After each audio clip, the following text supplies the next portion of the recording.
आवास पे उपस्थित हुए हैं और हम उनसे आज कुछ खास बातचीत करेंगे। वैसे तो बहुत कुछ इनसे जानने के लिए अगर पूरे दिन लग भी बात की जाए तो शायद कम पड़ जाएगी। संक्षिप्त रूप में आज हम कुछ बातें इनसे करेंगे, उनकी सुनेंगे, उनके अनुभव से अपने को और दर्शकों को लाभान्वित करेंगे। इसी के साथ अनीता वर्मा जी का स्वागत है। बहुत बहुत धन्यवाद, आप उदीयमान चैनल पे उपस्थित हुई हैं। जी आभार। मैं उदीयमान चैनल का आभार व्यक्त करती हूँ और आपका भी, ब्रिजेश मालवीय जी का भी, जिन्होंने मुझे अपने पटल पर आमंत्रित किया और आज साहित्य की गंभीर चर्चा के लिए आपके साथ मैं यहाँ हूँ। आभार। बहुत बहुत धन्यवाद।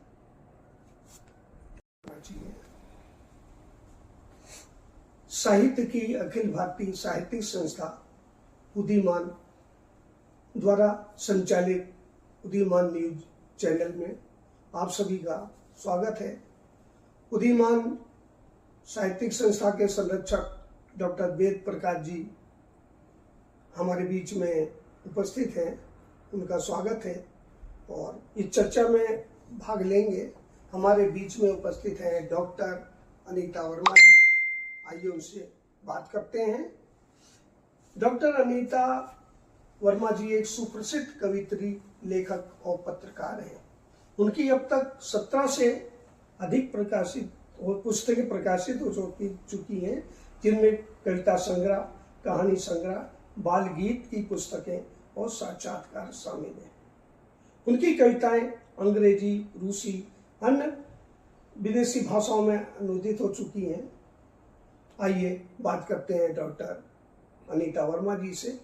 अनीता वर्मा जी, आपका पुनः एक बार स्वागत है। जी आभार।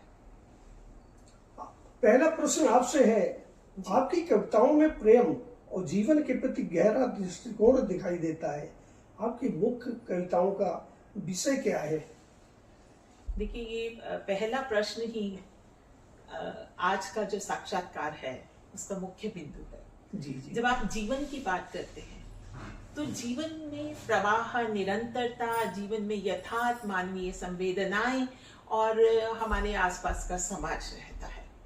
और कविताएं जो हैं, जब तक उनमें प्रेम नहीं है, जब तक एक दूसरे के प्रति हम संवेदनशील नहीं है, जब तक हम समाज से जुड़े हुए नहीं हैं, मुझे लगता है कि कविता अपनी पूर्णता में तभी पूर्ण होती है जब वो इन बिंदुओं पर चर्चा करती है, अपने समाज से, अपने सरोकारों से जुड़ करके आगे बढ़ती है।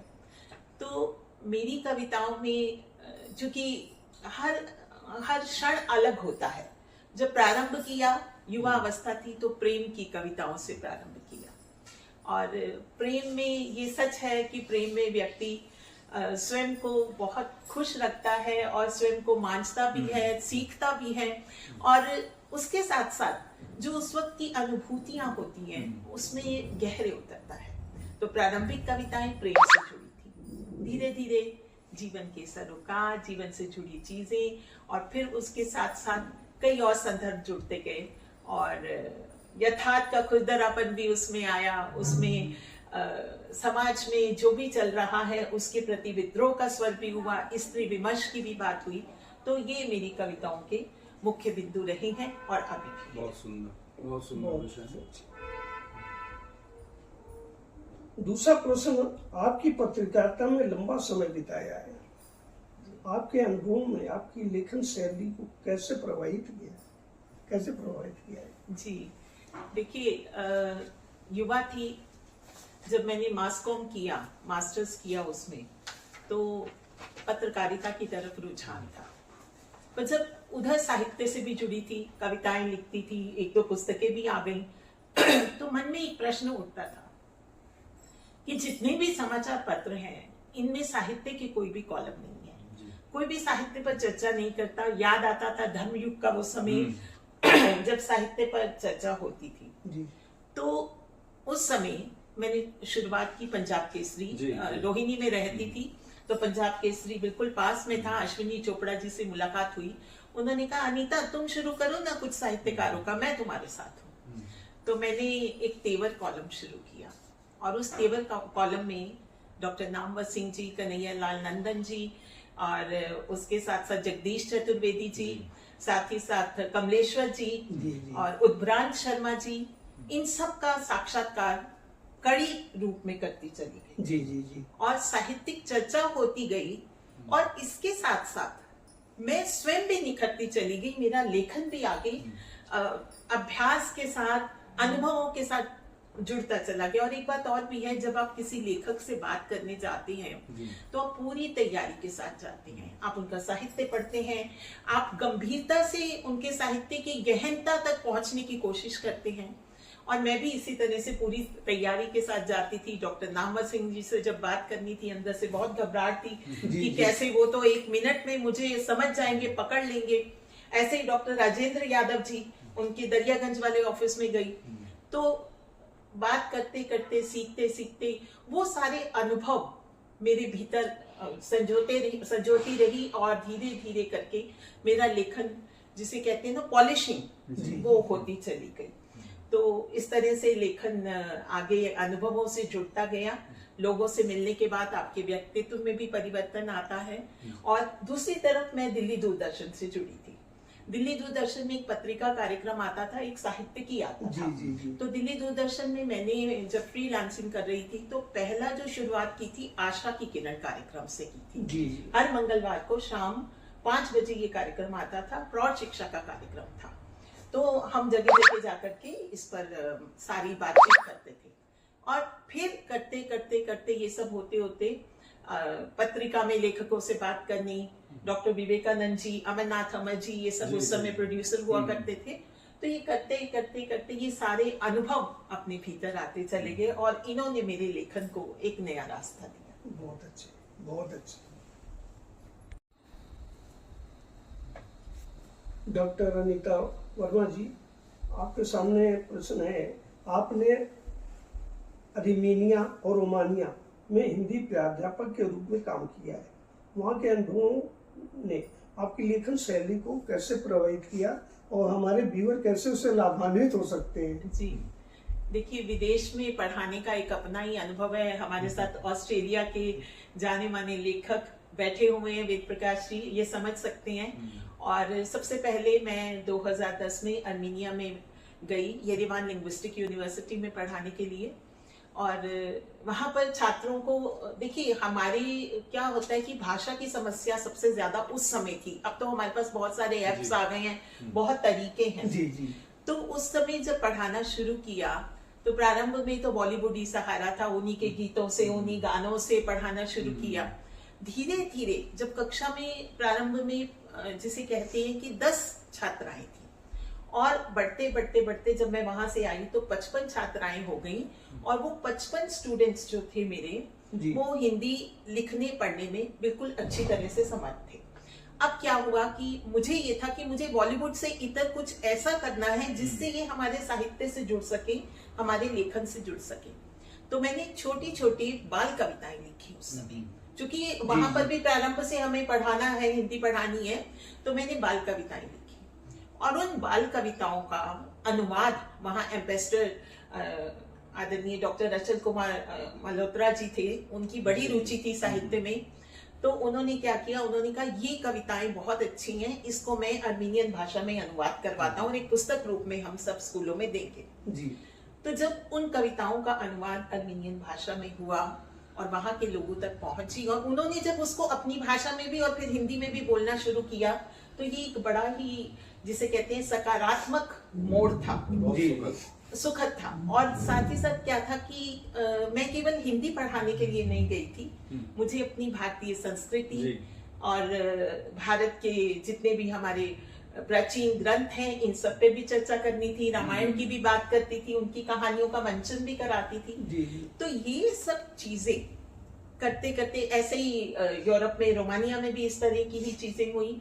बहुत से अनुवाद हुए। उस समय प्रेम कहानियों का अनुवाद किया गया अर्मीनिया में। और उसके बाद एक ऑनलाइन डिक्शनरी बनाई 5000 शब्दों की, हिंदी, अर्मीनियन, इंग्लिश।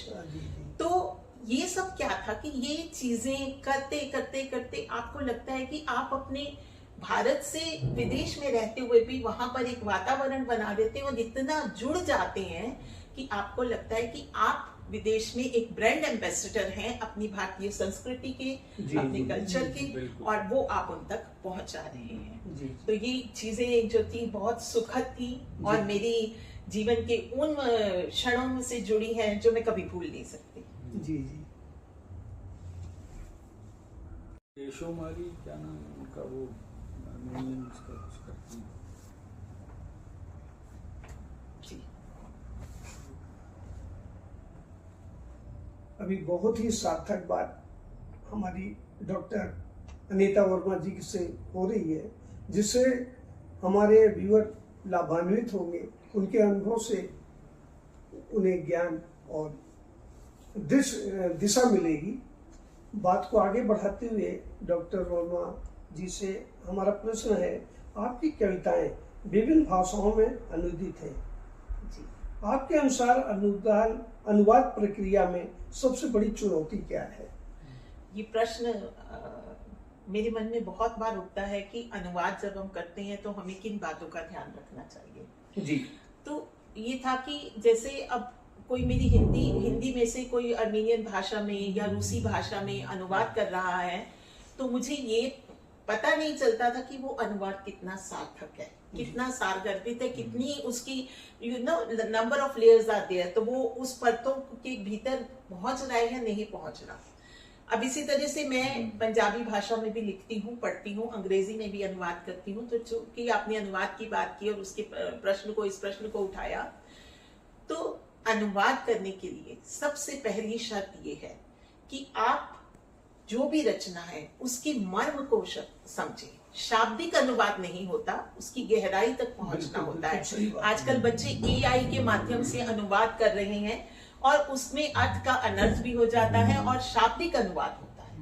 भाव गांभीर्य और बहुत सारी चीजें होती हैं, जो सौंदर्य होता है कविता का, वो कहीं पीछे छूट जाता है। तो खासकर कविता का अनुवाद करना एक बहुत बड़ा चैलेंज है। पीछे मैंने 2-3 अनुवाद किए, तो मुझे बाद में काटना पड़ा। मुझे लगा कि नहीं, इससे बेहतर हो सकता है। जी तो अनुवाद के लिए सबसे बड़ी बात यह है कि हमें भावनाओं का संवेदनशील होना और शाब्दिक अनुवाद नहीं होना चाहिए। उसकी सौंदर्य को समझ के, उसकी गहराई को समझ के उसे अपने शब्दों में लाना चाहिए। बिल्कुल सही आपने कहा कि अनुवाद जो है भावनाओं का होना चाहिए, ना कि शब्दों का। जी आगे प्रश्न है, आपकी पुस्तक नन्हे गीत और नन्ही दुनिया बच्चों के लिए है।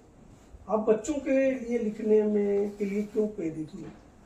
जी ये तो एक ऐसा प्रश्न है कि जो मुझे बिल्कुल ऐसे भीतर से मुझे एक अलग खुशी दे रहा है। वो इसलिए कि मैंने अपने जीवन का प्रारंभ शिक्षण से शुरू किया, और मैं आपको ये बताना चाहती हूँ कि मैंने प्रारंभ जो किया नर्सरी अध्यापिका के रूप में किया।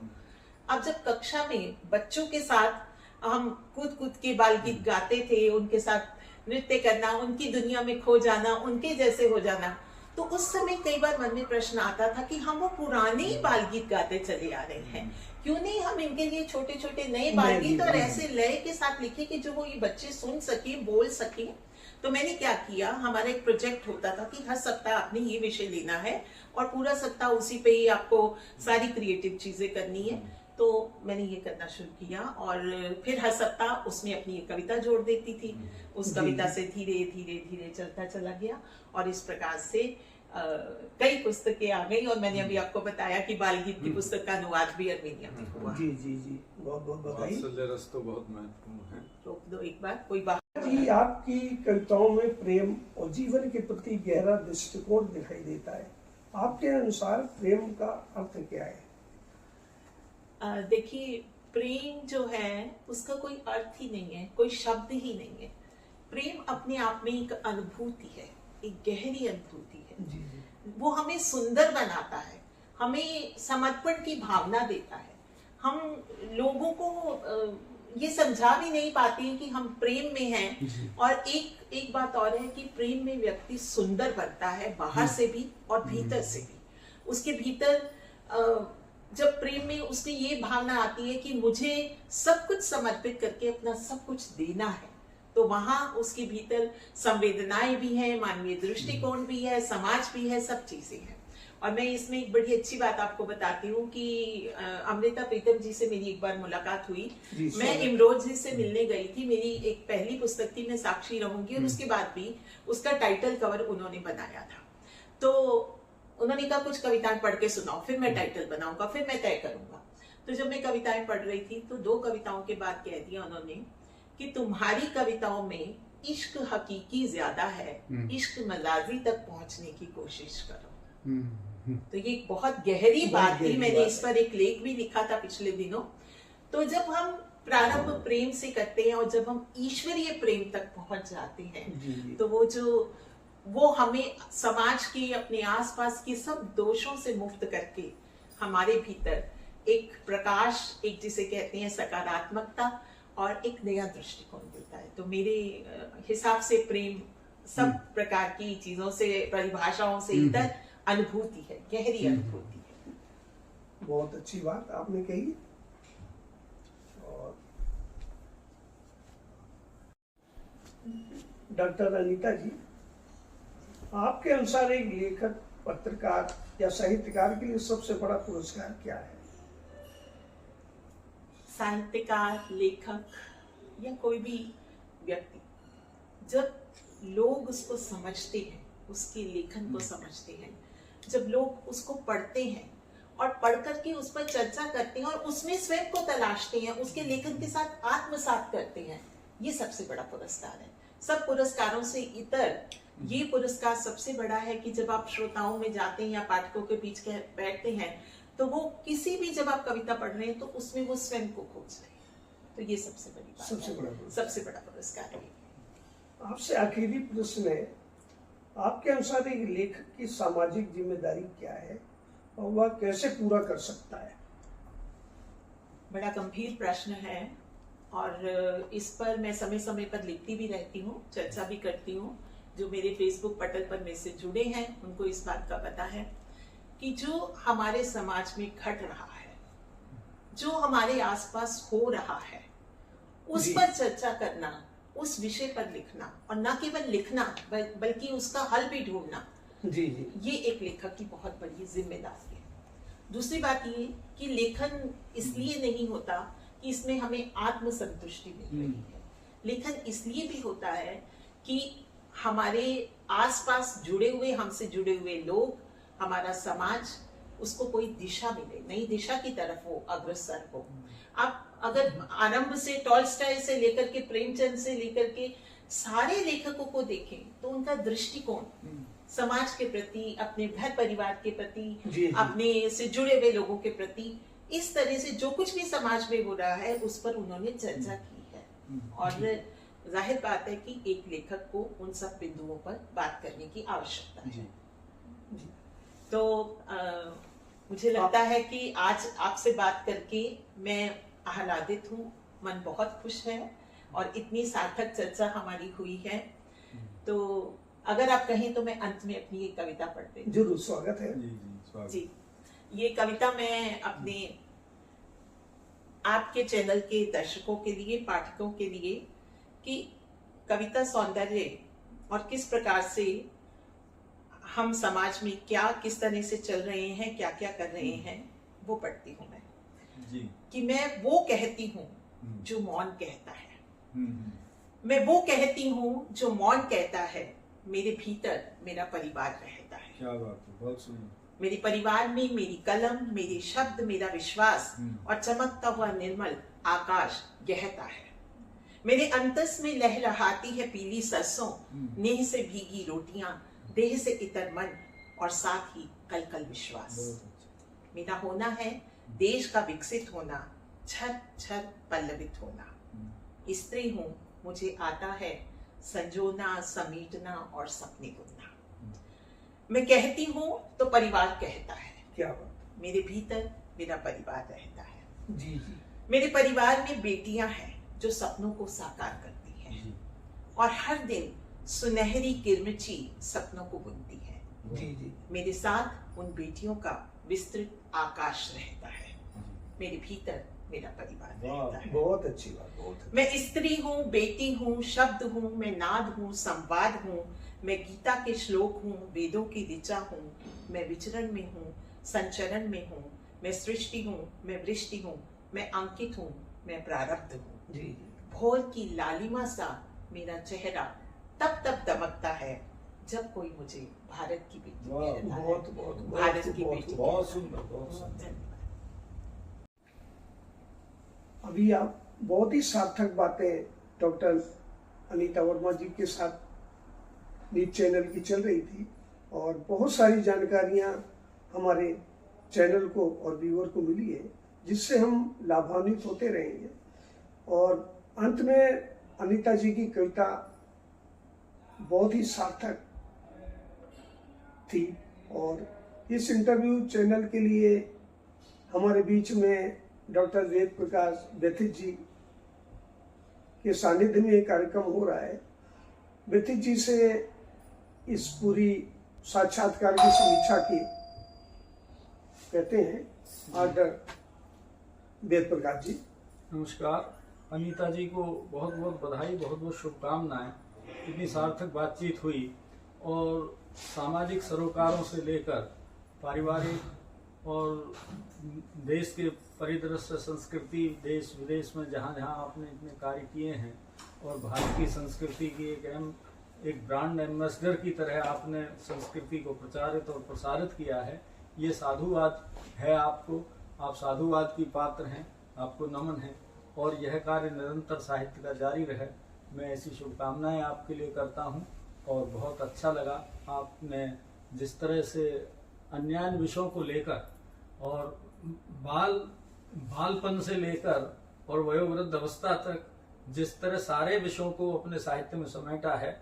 विशेषतः जो बाल साहित्य है वो वात्सल्य का अनुपम प्रतीक है जी, बिल्कुल। और वो सबके हृदय को प्रभावित करता है। वो बिल्कुल। प्रभावित करते हुए नहीं रह सकता, क्योंकि कोई भी बाल पीड़ा किसी भी दुखी व्यक्ति को भी प्रसन्न कर देती है। जी। तो ये बहुत अपने आप में बाल साहित्य में लिखना बड़ा कठिन है।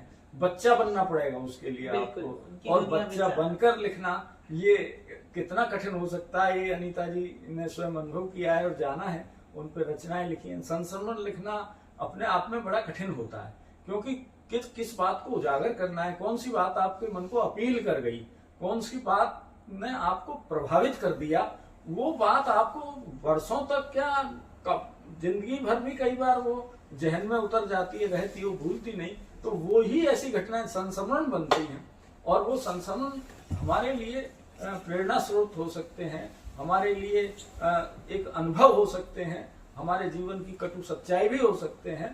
तो ऐसा साहित्य लिखने के लिए मैं आपको फिर से साधुवाद देता हूँ, धन्यवाद करता हूँ। बहुत बहुत आभार आपका भी डॉक्टर और उदयमान चैनल का भी आभार। बहुत बहुत धन्यवाद।